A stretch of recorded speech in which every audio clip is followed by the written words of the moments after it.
Hi there, I'm Dave Ferraro. And I'm Patrick Markfort from the weblog Articulate Nerd. And this is the debut episode of the Comics and More podcast. Something we hope to present to you here at Comics and More as a regular, probably weekly feature where we're going to talk about anything and everything comics. We may sometimes be talking about new releases from recent weeks, as we will be in this debut episode. We may be discussing a single graphic novel, old stuff, new stuff, upcoming releases, industry publishing news, whatever comics related is on our minds that particular week, we will present to you in an articulate and enlightening discussion. Correct? Sounds good to me. Good. Me too. Do we want to start off this debut episode by just briefly sketching a little bit about where we're coming from as comic book readers? Readers of this site know you from obviously your writing here at Comics and More, but maybe a little introduction. Yeah, I began getting into comics at a very young age when I actually started collecting Marvel Universe cards, which some of the neighborhood kids were really getting into. And I really fell in love with the card for Shadowcat. And from there I began to read Excalibur, and then I got into X-Men and the greater Marvel Universe after that. And then I ventured a little bit into DC and Vertigo, and eventually from there, graphic novels, more of the fantasy, middle grade stuff, and alternative comics and manga. Mm-hmm. And our backgrounds are pretty similar as comic book readers. I too read primarily superhero comic books growing up, and later expanded into pretty much all different kinds of comics. Comic strips, graphic novels, superhero, alternative. I think we're both fairly diverse comic book readers. I would say, as kind of a warning to our viewers, I'm probably not as up on the recent developments of the past 5 to 6, 7 years in Marvel and DC's mainstream superhero comics. I definitely have always followed certain series from those two companies, but I haven't been a huge superhero guy these past few years, so I may be referring to Dave on some of that stuff, continuity issues, but I'm anxious to kind of dive back into that particular area of comics. So that's kind of where we're coming from, and where are we going in this first episode here? All right, the first episode we're going to be looking at a couple books that just debuted from Marvel from some top creative teams. They recently had some big creators, Greg Rucka on Punisher, which we don't have yet, it hasn't come out yet, but we have the other two big releases from the big announcement from big creators. Moon Knight #1 from Brian Michael Bendis and Alex Maleev is the first one we'll be talking about, and we will be talking about Daredevil from Mark Waid later. Mm-hmm. Okay, so Moon Knight #1. Basically, it starts out with Moon Knight is this multiple personality superhero who, at the beginning of this, is beginning to kind of have a TV series that he's launching in Hollywood, where he's kind of based now in LA. And yeah, basically Captain America and the Avengers kind of come to him, and they're talking about there's a super villain kind of migration. People are going from the East Coast, where they're traditionally based, to the West Coast, and they want to find out from Moon Knight who the super villains are, what's going on there.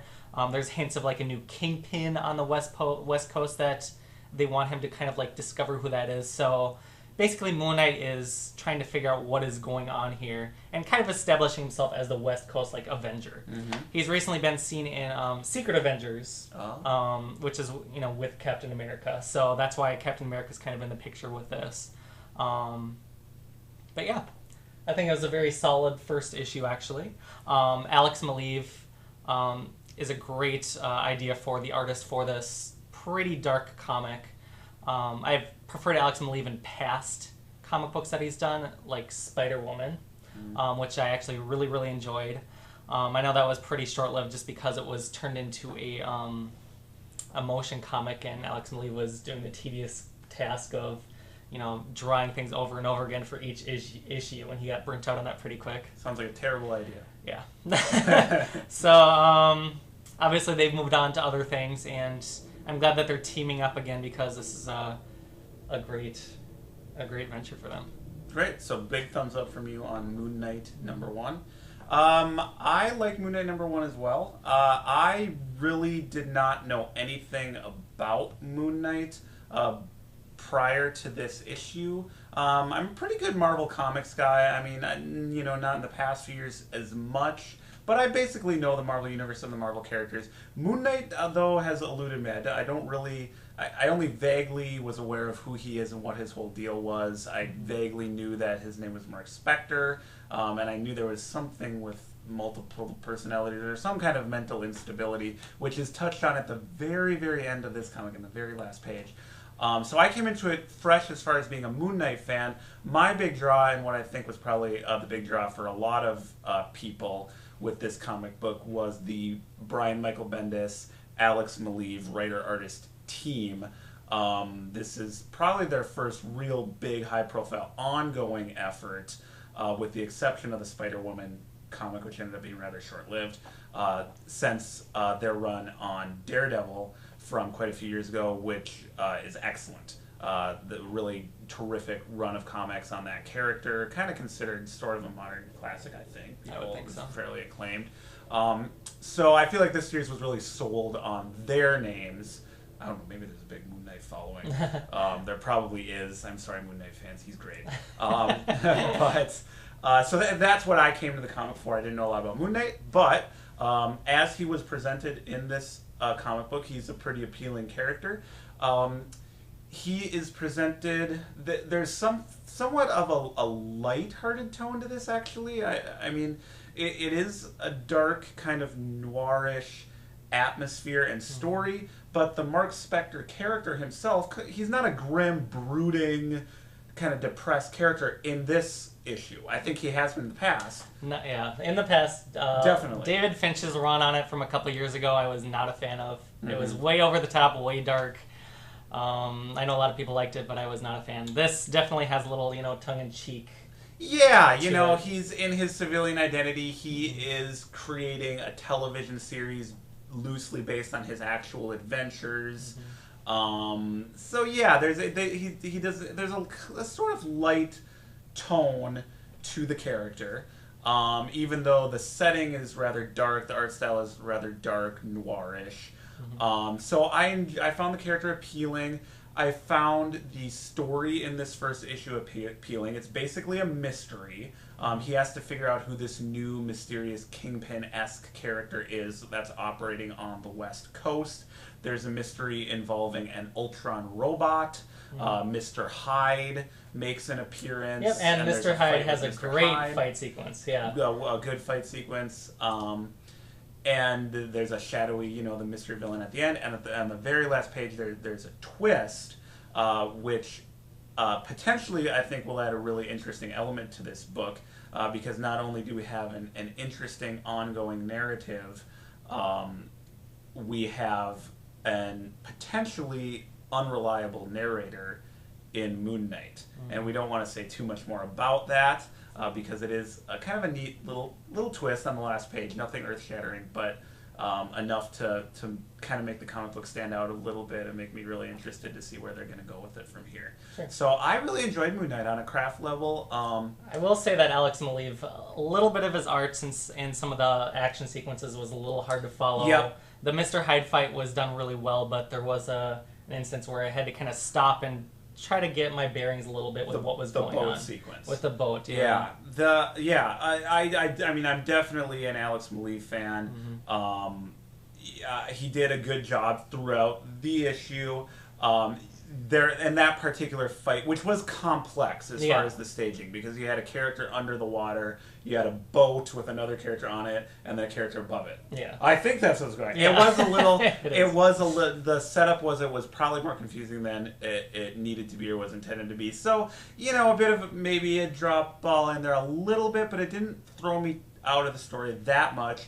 Bendis' dialogue, which, I mean, most people watching this probably are somewhat familiar with Brian Bendis. He has a very distinct style. His characters always kind of sound like Brian Michael Bendis, regardless of, who's speaking, to a degree.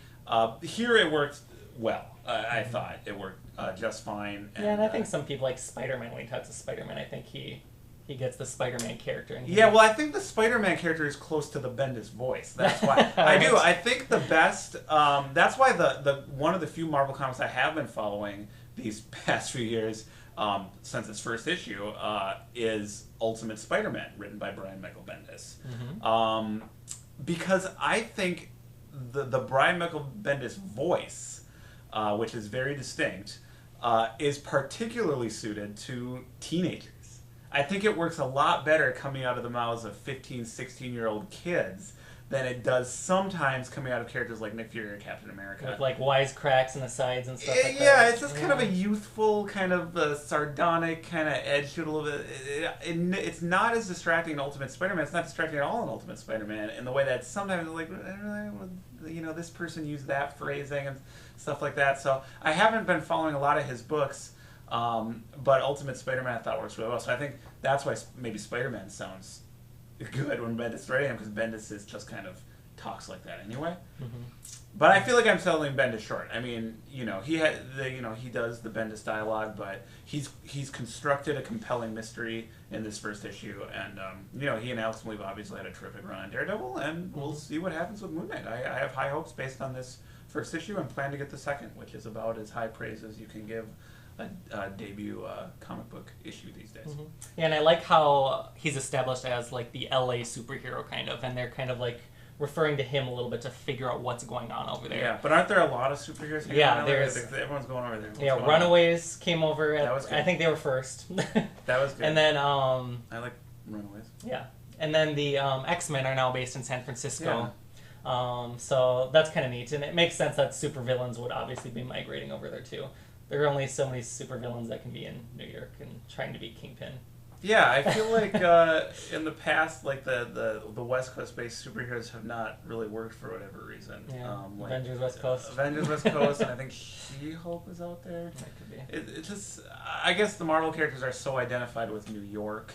New York is such a character in those books. It does seem like they're always out of their element. But it makes sense with like. But maybe Moon Knight, I don't know. Is he even? Maybe he's originally from.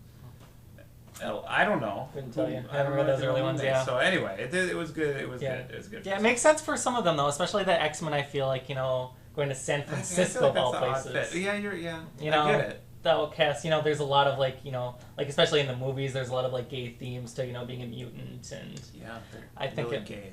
Oh my god. They were really gay. Oh, okay. Anyway, so. 2 thumbs up for Moon Knight #1.